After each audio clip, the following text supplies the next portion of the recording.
ഇന്നത്തെ ഈ വീഡിയോ ക്ലാസ്സിനേക്കാൾ ഉപരി നിങ്ങളോടൊരു വലിയ സോറി പറയാനും വേണ്ടി കൂടിയാണ് കേട്ടോ. ഇത്രത്തോളം കാലത്തിനിടയിൽ easy.comൽ ഒരുപാട് വീഡിയോസിൽ ഇട്ടു. എന്റെ കുട്ടികൾ ഒരുപാട് പേര് എന്നെ സപ്പോർട്ട് ചെയ്തു. അതുപോലെ തന്നെ ഒരുപാട് സജഷൻസും കാര്യങ്ങളും ഒക്കെ വരുന്നുണ്ട്. അതെല്ലാം ഞാൻ കൺസിഡർ ചെയ്യാം, അതെല്ലാം ഞാൻ ഇംപ്രൂവ് ചെയ്തെടുക്കാം, എന്റെ മക്കൾക്ക് ഇത് ബെസ്റ്റ് തരാൻ വേണ്ടിയിട്ട് ഞാൻ ശ്രമിക്കാം. അപ്പൊ ഇപ്പൊ പറഞ്ഞു വന്ന എന്തെന്ന് വെച്ച് കഴിഞ്ഞാൽ, കഴിഞ്ഞ ക്ലാസ്സുകളിൽ ഒരു ക്ലാസ്സിൽ ഞാൻ പ്രീപെയ്ഡ് റെന്റിന്റെ ഒരു അഡ്ജസ്റ്റ്മെന്റിന്റെ കേസ് പറഞ്ഞിട്ടുണ്ടായിരുന്നു. ഓക്കെ, അപ്പം by mistakenly I am very sorry, ആ എൻട്രിയിൽ ചെറിയൊരു മിസ്റ്റേക്ക് ഉണ്ട്.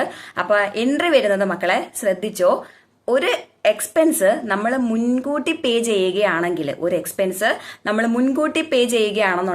അതിന് എൻട്രി വരുന്നതൊന്ന് ശ്രദ്ധിച്ചോ. പേയ്മെന്റ് ചെയ്യുന്ന എൻട്രി വരുന്നത് prepaid expense account deducted to bank or cash എന്ന് കേട്ടോ. എന്താ പ്രീപെയ്ഡ് എക്സ്പെൻസ്, ഇപ്പൊ റെന്റ് ആണെങ്കിൽ prepaid rent account deducted to cash or bank എന്നായിരിക്കും എന്തിന്റെ എൻട്രി, പേയ്മെന്റിന്റെ എൻട്രി. ഇനി ഈ റെന്റ് കൊടുക്കേണ്ട സമയമാകുമ്പോൾ അതിന്റെ ഡ്യൂ എൻട്രി വരുന്നത്, അതായിരുന്നു മിസ്റ്റേക്ക് പറ്റിയത്. അതിന്റെ ഡ്യൂ എൻട്രി വരുന്നത് മക്കളെ എങ്ങനെയാന്ന് വെച്ച് കഴിഞ്ഞാൽ, റെന്റ് ആ എക്സ്പെൻസ് ഡ്യൂ ആവുന്നു, rent account deducted to prepaid rent എന്നാണ്.